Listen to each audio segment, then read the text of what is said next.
Everyone thinks they know Rick from Murphy's Diesel, the fearless recovery guy, the mud-slinging, snow-plowing heavy wrecker legend who shows up when everyone else taps out. On camera, he looks unstoppable. Massive rigs, brutal conditions, and recoveries that feel almost impossible. But here's the question no one really asks. Who is Rick when the engine shuts off? Because behind the viral clips and monster builds is a story that's a lot more layered than people realize. Some see him as a hero of the highways, especially after high-profile winter rescues that pulled stranded drivers out of life-threatening storms. Others whisper that the online persona feels larger than life, maybe even too polished. And then there's the business side, the contracts, the pressure, the risk of operating machines that weigh more than houses, all while thousands watch and judge from behind a screen. It's easy to get caught up in the spectacle, the towering wreckers, the custom builds. That looks straight out of a movie, the calm voice in absolute chaos. But the real story isn't just about horsepower and hero moments. The real story is about responsibility, reputation, and the fine line between internet fame and real-world consequences. And what you're about to hear might change how you see him forever. It didn't start with a viral moment. It started with chaos. Long before millions of views and dramatic thumbnails, Rick was pulling people out of situations most drivers wouldn't even dare enter. Icy highways, washed out back roads, tractor trailers folded like paper across I-40. When storms hit northern Arizona, that's when his phone would light up. And while most people were staying home, he was heading straight into it. That's where the nickname Wrecker Rick really took off. Viewers weren't just watching tow jobs, they were watching controlled danger. Multi-ton rigs sliding through snow-packed lanes. Winch lines stretched tight enough to snap. Diesel engines screaming against mud that looked like it could swallow a truck whole. Every recovery felt like it could go wrong at any second, and that tension is what hooked people. But here's what most don't realize. Murphy's Diesel isn't just a guy with a camera and a big truck. It's a family-run operation. Established back in 2014, serving areas like Ash Fork, Flagstaff, and Holbrook, right along one of the most unpredictable highway corridors in the Southwest. That stretch of interstate doesn't play around. High elevation, sudden whiteouts, crosswinds strong enough to flip trailers. When accidents happen there, they're rarely minor, and Rick's crews are often contracted to clear those scenes.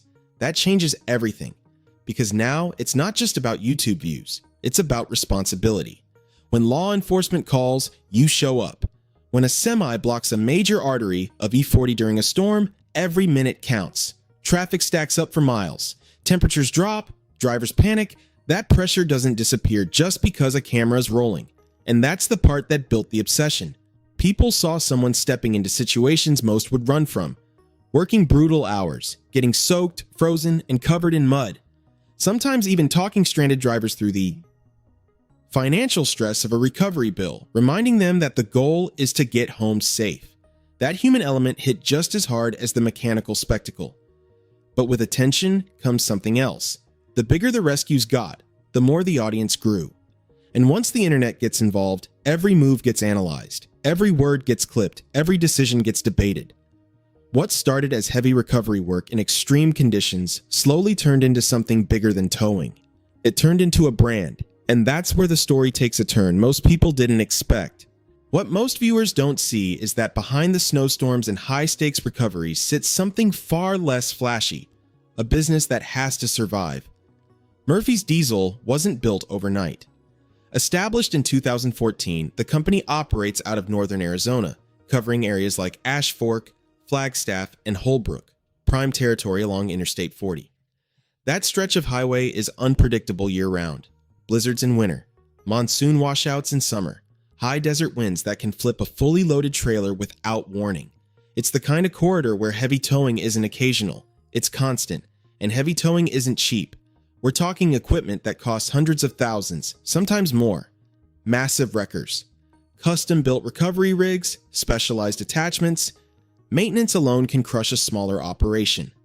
One blown engine, one damaged boom, one miscalculated pull, and the financial hit can be brutal.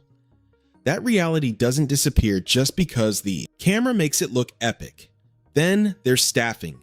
Family run doesn't mean small time. It means long hours, high trust, and pressure shared by people who go home to the same dinner table. When your last name is on the truck door, every mistake feels personal. Every negative comment hits harder. And when you're contracted to clear major highways, you don't get the luxury of saying, "We'll handle it tomorrow." But here's where it gets interesting. As the YouTube channel grew, the line between content and operation started to blur. On one hand, filming recoveries makes sense. It documents the work. It builds transparency. It creates an additional revenue stream in an industry known for tight margins. On the other hand, once an audience is watching, the stakes feel different. Every job becomes public. Every call-out becomes a performance, whether intended or not. Some fans love the raw, faith-driven tone Rick brings to his videos. Others question it. Online forums debate everything from pricing to personality. But speculation aside, one thing is consistent. The trucks keep rolling. The calls keep coming. The contracts remain active, and that consistency says something. Because if this were just hype, it wouldn't last. Highway contracts don't stick around for showmen. They demand reliability, precision, results under pressure.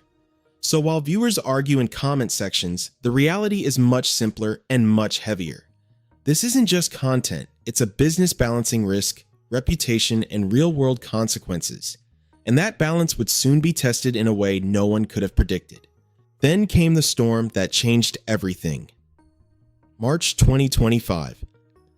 Northern Arizona was slammed by a brutal winter system that turned I-40 into a frozen parking lot. Whiteout conditions, jackknifed semis, cars abandoned in drifts. Temperatures dropping fast enough to turn a bad situation into a dangerous one within minutes. For most people, it was a news headline. For Rick and his crew, it was a non-stop call-out. And this wasn't a single recovery, it was dozens. Drivers were stranded for hours, some running low on fuel, others panicking as conditions got worse. Emergency services were stretched thin. That's when Murphy's diesel rig started pushing through the storm. Massive wreckers carving paths through snow-packed lanes. Winch lines cutting across icy embankments. Headlights barely visible in the blowing snow. This wasn't clean, cinematic footage. It was gritty, cold, exhausting.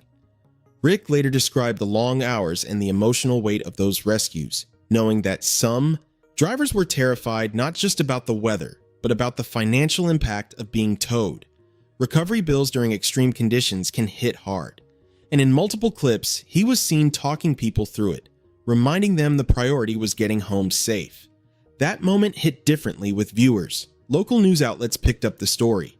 Headlines framed him as the guy stepping in when highways shut down. Online comments flooded in, calling him a hero, thanking the crew for showing up when others couldn't. For many, that storm solidified his reputation beyond YouTube. It wasn't just big trucks anymore, it was real-world impact. But not everyone saw it the same way. With more visibility came more scrutiny. Some questioned the pricing. Others debated whether filming during emergencies blurred lines. A few critics argued that extreme recoveries shouldn't double as content. None of it erased the fact that stranded drivers were pulled to safety, but it did shift the conversation. Because now Rick wasn't just a towing operator with a growing channel. He was a public figure operating in high-risk, high-visibility situations. And once you cross into that territory, every decision carries weight. The storm proved he could handle brutal conditions. What it didn't prove was how he would handle something even tougher. The pressure of being watched every single time the wheels start turning. Here's where things get heavier than snow and twisted metal. When you're contracted to clear major highways like I-40, there's no room for guesswork. Law enforcement doesn't call you for content. They call you because traffic is backed up for miles, tempers are flaring, and every minute a wreck blocks the road increases the risk of another one. That kind of responsibility changes how you operate, and it changes how you're judged. Heavy recovery isn't just hooking a chain and pulling. It's physics under pressure. One wrong angle and a trailer shifts. One weak anchor point and thousands of pounds move in the wrong direction. Every decision has to be calculated in seconds. Meanwhile, state troopers are waiting, drivers are watching, and now so is the internet. That's a different level of heat. Rick's crews don't just deal with broken vehicles. They deal with hazardous cargo, steep embankments, frozen brakes, and winds that can turn a controlled recovery into a sliding nightmare. When the call comes in, it's rarely convenient. Middle of the night, holiday weekend, zero visibility, you go anyway. Because if you don't, someone else could get hurt. That's the part viewers rarely talk about: the liability, the insurance, the risk of equipment damage that can cost more than a house. These wreckers aren't toys. They're investments that have to keep working to justify their existence. And when your brand is built around extreme recoveries, the expectation quietly grows. Bigger jobs, tougher terrain, higher stakes. Some online critics speculate that once cameras are rolling, pressure builds to make it happen, no matter what. There's no verified proof of reckless decisions. Contracts like these demand professionalism, but the debate exists. And in today's world, perception can spread faster than facts. Still, the trucks continue to roll out on official calls. That consistency matters. Highway authorities don't keep unreliable operators on speed dial. Performance over time speaks louder than comment sections. But here's the twist. The more responsibility Rick carried on the highways, the more ambitious his builds became off them. Bigger rigs, wilder modifications, machines that looked less like standard tow trucks and more like mechanical giants built for war. And that escalation would push the brand into territory few recovery companies ever attempt. Just when people thought they had Rick figured out, he did something that made even seasoned diesel fans pause. He didn't just upgrade a truck. He went after what he called one of the largest off-road wreckers ever built. At the center of it was a heavily modified 1969 Peterbilt 352 capover, an old-school platform transformed into something almost unreal. Massive fabrication, reinforced frame, multiple heavy-duty winches, custom suspension work designed to handle terrain most wreckers would never even attempt. It wasn't a cosmetic build, it was engineered to drag multi-ton vehicles out of mud, snow, and off-camber nightmares where standard highway rigs would sink. And that's what made it controversial. Because in the heavy recovery world, bigger isn't always better. Size brings power, but it also brings complexity. Weight, cost, maintenance. Critics online questioned whether a machine that extreme was practical or if it leaned more towards spectacle. Supporters argued the opposite, that pushing engineering limits is exactly how industries evolve. Either way, it got attention. Clips of the build spread fast. Diesel forums lit up. Viewers debated torque ratings and axle strength like it was a championship game. The sheer scale of the machine forced people to look twice. It wasn't just another tow truck, it looked like something designed to dominate terrain. But here's the deeper layer. Building a rig like that isn't cheap. We're talking serious financial commitment, fabrication hours, custom parts, trial and error. When you invest at that level, failure isn't an option. The machine has to perform. It has to justify its existence. And when it does perform, it reinforces a message. Murphy's Diesel isn't playing small. Yet with every escalation, expectations rise. If you build the ultimate off-road wrecker, people expect to see it tested in the most brutal conditions possible. Mud deeper, snow thicker, recoveries riskier. That's the trade-off of going big. You attract admiration, but also pressure. And while the Peterbilt build pushed boundaries, it wasn't even the only machine turning heads. Because around the same time, another rig, nicknamed Hellboy, was quietly becoming a symbol of just how far Rick was willing to push the limits. And that's where the ambition really started to raise eyebrows. If the Peterbilt proved Rick was willing to think big, Hellboy proved he was willing to go extreme. This wasn't some mild upgrade package or cosmetic overhaul. Hellboy started as a Ram 5500 platform and quickly turned into a purpose-built recovery monster. Oversized tires, serious suspension work, reinforced components built to handle punishment most trucks never see. It looked aggressive. It sounded aggressive. And when it rolled into a recovery scene, it didn't blend in. It dominated it. The idea behind Hellboy was simple on the surface. Create a rig that could reach places traditional heavy wreckers couldn't.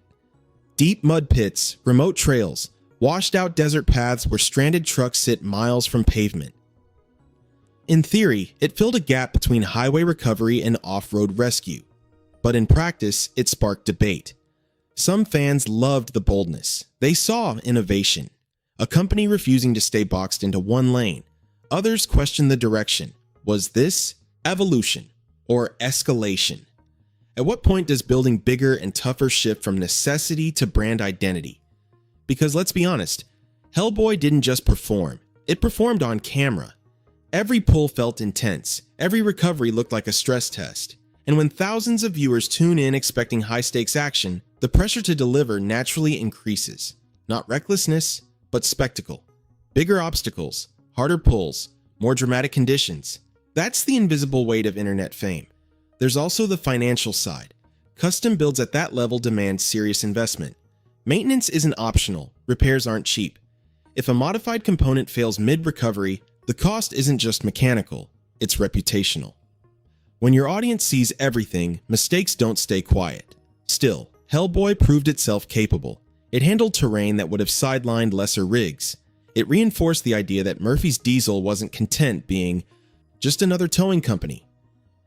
The brand was clearly leaning into extreme capability, but with each successful recovery, one question lingered in the background. How far is too far? When innovation becomes identity, the line between practical necessity and pushing limits can blur. And once you've shown the world what you can build, the expectation becomes clear. Top it. That's when ambition stops being optional. It becomes the standard. And that's exactly where the story takes its most interesting turn. By this point, the image of Rick from Murphy's Diesel had split into two versions. To supporters, he's the guy who shows up when conditions are at their worst. The storm rescues, the brutal highway clearings, the off-road recoveries that look borderline impossible. A business owner who built something from the ground up in 2014 and turned it into a recognizable brand across northern Arizona. To critics, he's something else entirely. Online threads pick apart everything. Pricing, personality, tone, even the way jobs are filmed. Some say the faith-driven messaging feels authentic and grounded. Others argue it leans too heavy. A few speculate that once cameras are involved, any recovery becomes part performance. No verified wrongdoing, no confirmed scandals, just opinions amplified by the internet's echo chamber. And that's the real twist. For all the whispers and debates, there hasn't been some explosive expose, no dramatic fall, no major legal accusations surfacing. The contracts continue, the trucks keep responding, the builds keep evolving. If there were serious operational failures, highway authorities wouldn't keep calling. That consistency matters more than viral commentary. But here's what people often miss. Visibility magnifies everything. When you operate massive equipment in dangerous conditions and broadcast it to thousands or millions of viewers, you invite judgment by default. Every decision is slowed down, replayed, analyzed. In most industries, mistakes fade quietly. In Rick's world, even minor slip-ups would circulate instantly. Yet the brand hasn't disappeared. If anything, it's grown stronger through scrutiny. That suggests something important. While online speculation creates noise, real-world performance builds longevity. And heavy towing is not an industry that tolerates long-term incompetence. It's too risky, too regulated, too expensive. So what's the actual truth about Rick? It's not some hidden scandal waiting to be exposed. It's that he operates at the intersection of high-risk recovery and high-visibility content. That combination naturally creates tension, admiration on one side, skepticism on the other. But the engines are still running, the calls are still coming in, and in an industry where results speak louder than rumors, that might be the clearest answer of all. So after all the noise, all the speculation, and all the larger-than-life builds, what's left? The truth about Rick from Murphy's Diesel isn't some hidden scandal waiting to explode. It's something far less dramatic and far more interesting. He operates in one of the toughest industries imaginable, where mistakes are expensive and conditions can turn dangerous fast. Add cameras to that environment, and every move becomes public property. That combination alone guarantees opinions. Some people will always see a calculated brand. Others see a man stepping into storms, clearing highways, and building machines powerful enough to handle chaos most drivers avoid at all costs. The reality sits somewhere in the middle, a business owner balancing contracts, content, reputation, and risk all at once. And that's not easy, because in heavy recovery, results aren't measured in comments. They're measured in cleared roads, upright semis, and drivers getting home safe. The internet can debate tone and personality all day, but performance in extreme conditions tells its own story. So maybe the real takeaway isn't about controversy at all. Maybe it's about scale, of pressure, of responsibility, and of ambition. And whether you admire it or question it, one thing's certain.